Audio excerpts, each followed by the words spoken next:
नमस्कार, मैं आपके साथ विभा उपाध्याय। यूपी की शहजादी खान को यूएई में फांसी दे दी गई। अबू धाबी में 4 महीने के बच्चे की हत्या के मामले में भारतीय मूल की महिला शहजादी खान को 15 फरवरी को फांसी दी गई। सोमवार को दिल्ली हाईकोर्ट में जो महिला है उनके पिता की ओर से दायर याचिका पर सुनवाई के दौरान ये जानकारी दी जाती है। न्यायमूर्ति सचिन दत्ता ने इसे बहुत दुर्भाग्यपूर्ण बताया। जहां पर अतिरिक्त सॉलिसिटर जनरल की बात करें चेतन शर्मा, उन्होंने कहा कि शहजादी को 15 फरवरी को फांसी दे दी जा चुकी है। उसका अंतिम संस्कार हालांकि 5 मार्च को होगा। शहजादी खान को अबू धाबी की जेल अल बातवा में कैद किया गया था और अरबी शब्द अल बातवा का ये सीधा मतलब होता है छलांग। इस जेल में उसे गोली मारकर हमेशा के लिए मौत की नींद सुला दिया गया। लेकिन शहजादी खान के लिए सिर्फ यही परेशानी नहीं थी। अगर पूरे घटनाक्रम को देखें तो अभी तक हुआ क्या, शहजादी आखिर भारत से उस मुल्क तक पहुंचती कैसे है, कैसे वो इस फांसी की सज़ा के दहलीज तक पहुंच गई। क्या ये सब कुछ मोहब्बत में हुआ? मोहब्बत में कहा जा रहा है कि शहजादी खान को धोखा मिला। धोखे में अबू धाबी वो पहुंची और अबू धाबी में इलाज के नाम पर उसके साथ धोखा किया गया। धोखे के हाथों वो बेची भी गई। धोखे में ही घर की नौकरानी वो बन जाती और फिर उसी धोखे और फरेब ने उसे कातिल भी बना दिया।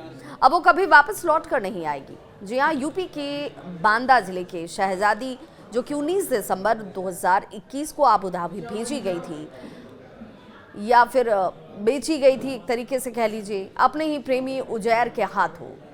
तब शहजाद 8 साल की थी और जब किचन में खौलता हुआ पानी चूल्हे से उसके चेहरे पर गिर पड़ा था और चेहरा और शरीर का कुछ हिस्सा जो है वो जल जाता है, लेकिन शहजादी उससे नहीं टूटती है। उसने अपनी हिम्मत को बटोरा।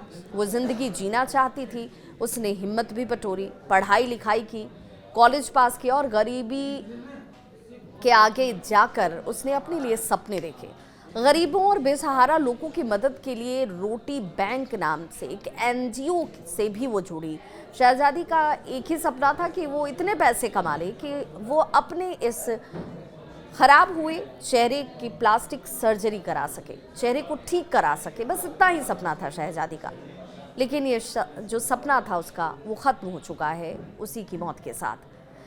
इसी कोशिश में कि उसका चेहरा ठीक हो जाए, वो अबू धाबी तक पहुंच जाती है। 2020 का साल था। जिस तरीके से कहा जा रहा है कि ये वो साल था जब लोगों को कई तरह की परेशानियों ने घेर रखा था। जिस साल कोरोना पहुंचता है और कोरोना की वजह से कई लोगों ने अपनी जान गंवा दी। कोरोना ने सबको घरों में समेट कर रख दिया और इसी समटी हुई दुनिया में मोबाइल के जरिए शहजादी की मुलाकात सोशल मीडिया पर होती है उजैर से।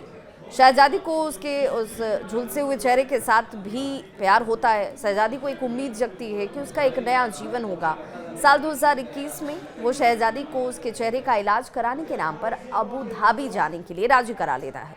करीब 90,000 और कुछ जेवर लेकर शहजादी अबू धाबी भी पहुंची और अबू धाबी पहुंचकर उजैर ने उसे फूफा और फूफी के घर भेज दिया। फूफी नाजिया अबू धाबी की अल नाहियान यूनिवर्सिटी में प्रोफेसर थी। वहां जाने के बाद शहजादी को पहली बार उजैर और उसके बेवफाई का एहसास हुआ। नाजिया ने एक बच्चे के जन्म को वहां पर दिया और उसे घर में काम करने वाले की ज़रूरत थी। नाजिया ने आगरा में रहने वाले उजैर को ये बात बताई थी और उजैर ने एक साजिश के तहत शहजादी को झांसे में लिया।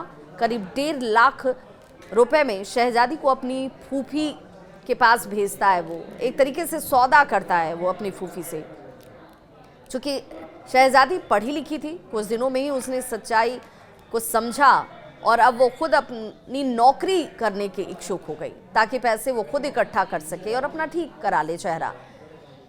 वो बार बार यहाँ से जाने की गुहार भी करती नाजिया, लेकिन उसे नौकरी छोड़ने नहीं दे रही थी। उसकी इजाज़त तो उसे नहीं दी जा रही थी। इतनी सस्ती घरेलू नौकरानी नाजिया छोड़ना तैयार नहीं चाहती थी। वो इस चीज़ के लिए कहीं राजी नहीं हो रही थी।